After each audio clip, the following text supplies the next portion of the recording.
On Sunday morning, Kemi Badenoch sat down with Laura Kuenssberg and very clearly, on the record, said that drilling in the North Sea would not go directly on people's bills. No one said that, she said. That was Sunday. By Monday evening, she had sent a letter to the Prime Minister, complete with finger-pointing emoji, telling him that drilling the North Sea would send billions to the Treasury, reduce the country's reliance on imports, and protect family finances from the future price shocks. She also told him to grow a backbone. The letter came with a tweet. Rather than chairing yet another Cobra meeting, she said, Starmer should get Britain drilling, as if those two things are interchangeable. As if the Prime Minister convening an emergency meeting during the cost of living crisis is somehow the problem. This is Kemi Badenoch's week. She doesn't know what she thinks, she doesn't know what her allies actually said, and when she's challenged on either, she rewrites it on the spot. So, let's start with the drilling. But your shadow Energy Secretary, Claire Coutinho, who was with us a couple of weeks ago, she said on the record it wouldn't necessarily save very much money. She said that when she was in government. Directly, but indirectly, yes, it does, because you can use the money from there to subsidise. But more importantly, jobs are disappearing. We are losing about 1,000 jobs a month in the North Sea oil and gas industry. This is very bad for Scotland in particular. We're not getting the tax revenue. You know, the government is not sloshing around with money. It's spending loads on benefits. Let's use the oil and gas that we have. But I just want to stick on that point, because you're trying to make a big deal of this in political campaigning at the moment. But you've just said there that it might not help people directly with their bills, but you're presenting this as if it is a solution because to it is. people's Because it requires the government to make the link. It requires the government. The drilling isn't going to go directly onto people's bills, no. Because your political opponents say you're misleading people by No, if you say drill, we baby, drill is a solution. We need to drill our oil and gas. We can scrap taxes on energy bills today. We don't need to have them on. Many people don't know how much of their energy bills are government taxes. We can drill in the North Sea and use the money from that to supplement, to replace. It is all related. Energy policy needs to be linked. No, I'm not saying that once you drill oil and gas in the North Sea, it's going to go straight onto your bills. No one has said that. Now, I must admit, I am getting sick and tired of hearing the same argument, and none of the TV presenters or journalists pushing back and actually giving the facts out. But in that interview with Laura Kuenssberg, she actually told the truth, just for once. Drilling in the North Sea isn't going to reduce your bill. And she was right, no one has said that. Except that on LBC the next day, she's already changed her mind. She was telling Dave and Milton Keynes that revenues from the North Sea drilling could be used to subsidise household bills. Why don't we just bring your bills down by drilling in the North Sea? Not even 24 hours. She didn't even last 24 hours.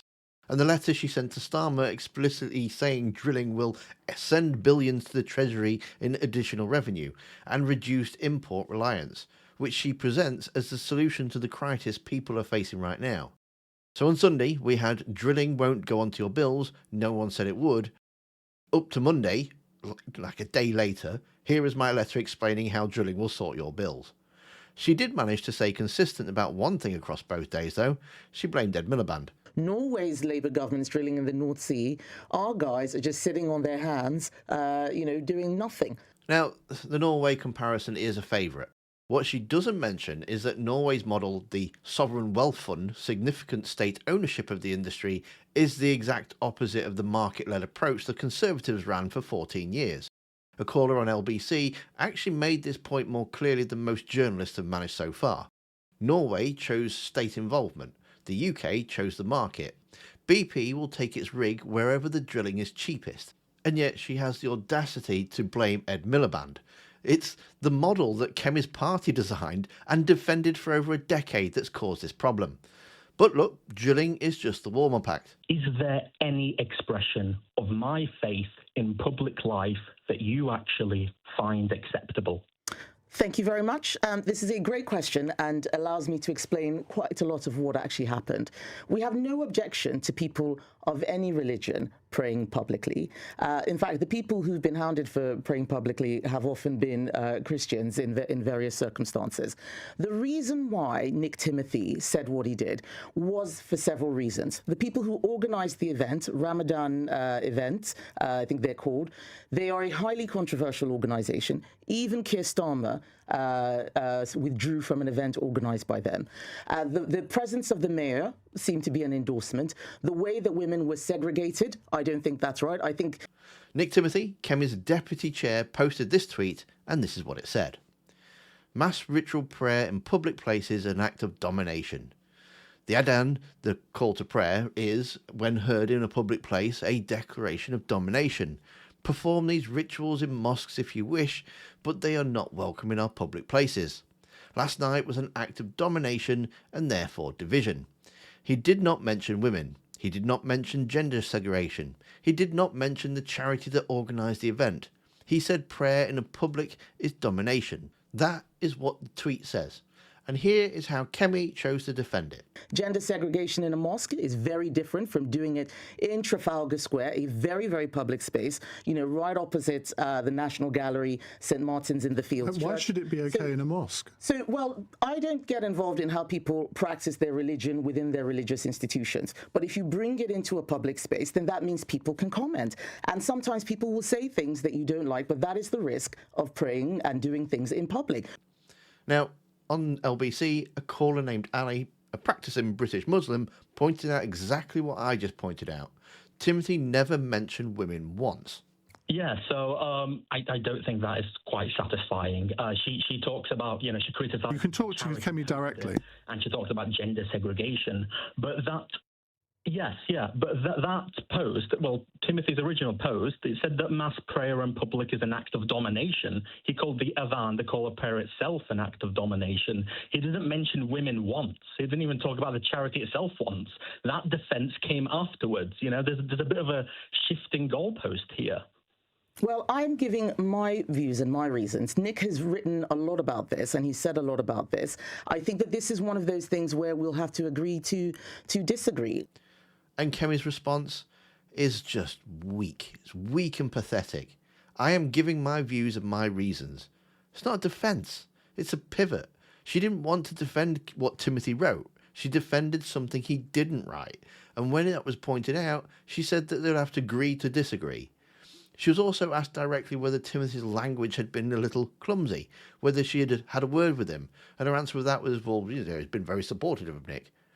Not that the language was carefully chosen, not that she urged more caution, just, I support him. That's the new Conservative Party under Kemi Badenoch. Don't read the tweet, don't address the tweet, and when somebody does actually read it out to you, just tell them that you support the person who wrote it and hope the moment moves on. It's a strategy of sorts, I suppose. And finally, there is Liz Truss. Wesley says, what do you think of the ex-Prime Minister Liz Truss slagging off our country at the CPAC conference in Washington? Has she done that? What'd she say? Apparently she has. Okay, well... Why don't you just... She laughed. Her immediate reaction to being told a former Prime Minister had been disparaging Britain at an American Conservative conference was a laugh. Not disappointment, not concern. She laughed. And then she thinks she needs to see the actual quote before commenting. Fair enough, you might think, except when the quote came back. We need a counter-revolution to overthrow the globalist regime that is now in power. What I'm working on is how we build the equivalent of a MAGA movement, a mega movement, Make England Great Again. Okay. Oh, she didn't actually say something bad about the UK. I thought that she'd been rude about us. Well, she's certainly saying it's not great, isn't she? Well, so a reform, saying Britain is broken and so on. This is why we're different from people who have that opinion. It landed with a shrug.